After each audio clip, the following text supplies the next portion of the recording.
WBP constable exam complete. এবার তোমরা রেজাল্টের জন্য ওয়েট করছো। তো রেজাল্ট কবে প্রকাশিত হবে সেটা তোমাদের অলরেডি আমি ভিডিও করে বলে দিয়েছি।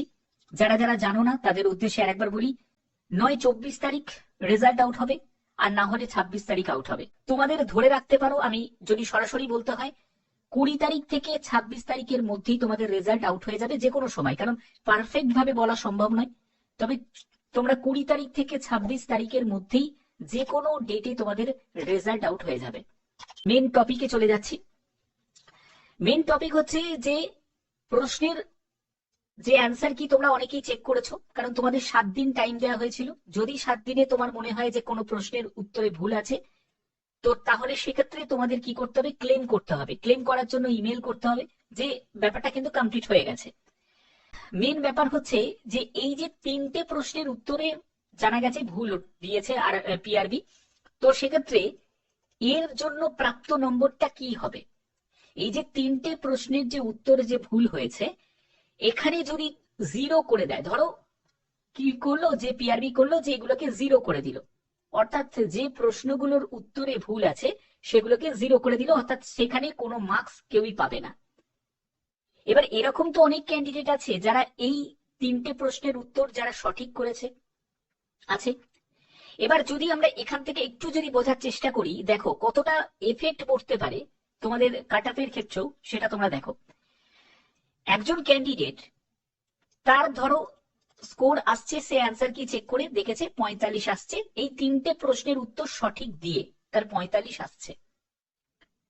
এবার পিআরবি যখন ঠিক করলো যে এই প্রত্যেকটা যে 3টে প্রশ্নের উত্তরে এগুলো কিন্তু 0 করে দেবে, অর্থাৎ এগুলোর কোনো নাম্বার তোমাদের দেবে না, তাহলে সেক্ষেত্রে কি হবে, তার এই নাম্বার অর্থাৎ 45 থেকে যেটা সেই 3টে প্রশ্নের উত্তরটাকে কাউন্ট করে যে 45 হচ্ছিল, সেখানে কমে গিয়ে কত দাঁড়াবে, 42 হয়ে যাবে।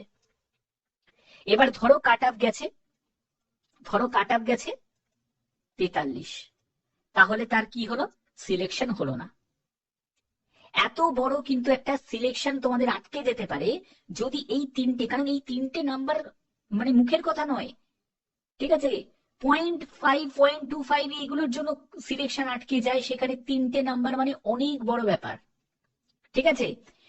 তো এবার দেখো এখানে কিন্তু আরেকটা ব্যাপার কিন্তু পিআরবি করতে পারে, সেটা হচ্ছে যে 82-র মধ্যে তোমাদের সিলেকশন করতে পারে, অর্থাৎ 85 নয়, 82-তে তোমাদের সিলেকশন হতে পারে, 82-র মধ্যে। এবার 82-র মধ্যে তোমার কত নাম্বার সেটা কিন্তু তোমাদের এখানে দেখা হবে যে 82-র মধ্যে তুমি কত পেয়েছো, ঠিক আছে, এটা হতে পারে। আমি একটা কথাই বলবো, যেটা আমার মানে মত অনুযায়ী যেটা বলে, যারা যারা অ্যাটেন্ড করেছে তারা যেন প্রাপ্য নম্বরটা যেন পায়, অর্থাৎ 3টেই যদি তারা যদি অ্যাটেন্ড করে থাকে, 3 নম্বর যেন প্রত্যেককে যেন দেয়া হয়, প্রত্যেক ক্যান্ডিডেটকে 3 নম্বর করে দেয়া হয়, ঠিক আছে। আর এখানে তোমাদের একটা কথা বলি, কেন দেবে না তার কারণ, যদি দেয় এটাই কিন্তু সব থেকে বড় ইম্পর্টেন্ট, কারণ দেয়াটা তোমাদের অধিকার। কারণ দেখো এই যে 3টে প্রশ্নের, যারা যারা এই 3টে প্রশ্নকে অ্যাটেন্ড করার জন্য আরো হয়তো তারা 4টে প্রশ্ন ছেড়ে দিয়েছে, এবার এখন যদি পিআরবি বলে যে এগুলোর আমরা কোনো নাম্বার দেব না, তাহলে সেক্ষেত্রে তার তো অনেক বড় সমস্যা হয়ে গেল।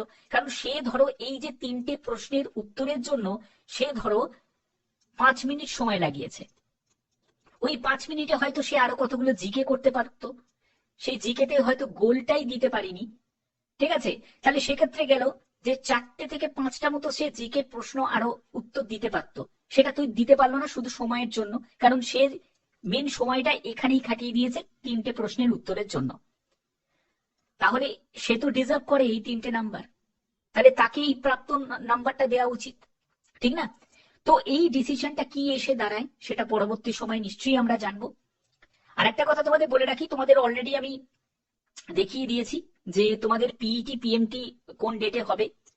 দেখো তোমাদের রিটিনের যে রেজাল্ট, এটা তোমাদের যেটা এক্সপেক্টেড আছে সেটা তোমাদের 20 তারিখ থেকে আমি তোমাদের 26 তারিখের মধ্যেই তোমাদের বলছি, যে কোনো ডেটে কিন্তু রিলিজ হতে পারে, ঠিক আছে। 20 তারিখ থেকে 26 তারিখের মধ্যে যে কোনো ডেটে তোমাদের রিলিজ হতে পারে। 20 তারিখ থেকে 26 তারিখ আমি এর জন্য আমি এই ডেটটা বলছি যে এর মধ্যে তোমাদের বেরিয়ে যাবে। দেখো বেরোনোটা ইম্পর্টেন্ট, আটকে না থাকলেই হলো। এবার হচ্ছে পিইটি পিএমটির সেটা তোমরা জানো যে তোমাদের 5ই জানুয়ারি থেকে 16ই জানুয়ারি পর্যন্ত তোমাদের পিইটি পিএমটি হবে। এই ব্যাপারটা কিন্তু কনফার্ম হয়েই গেছে, ঠিক আছে। এবং ইন্টারভিউটা তার পরবর্তী কোনো ডেটে তারপরে ইন্টারভিউর জন্য হবে। তো যাই হোক, এখানে তো তোমাদের এই ব্যাপারটা তোমাদের ক্লিয়ার করলাম। আর কাট অফের ব্যাপারটা আমি বলে দিয়েছি যে কাট অফ কিন্তু এবারে সম্ভাবনা রয়েছে কাট অফটা ডাউন যাওয়ার।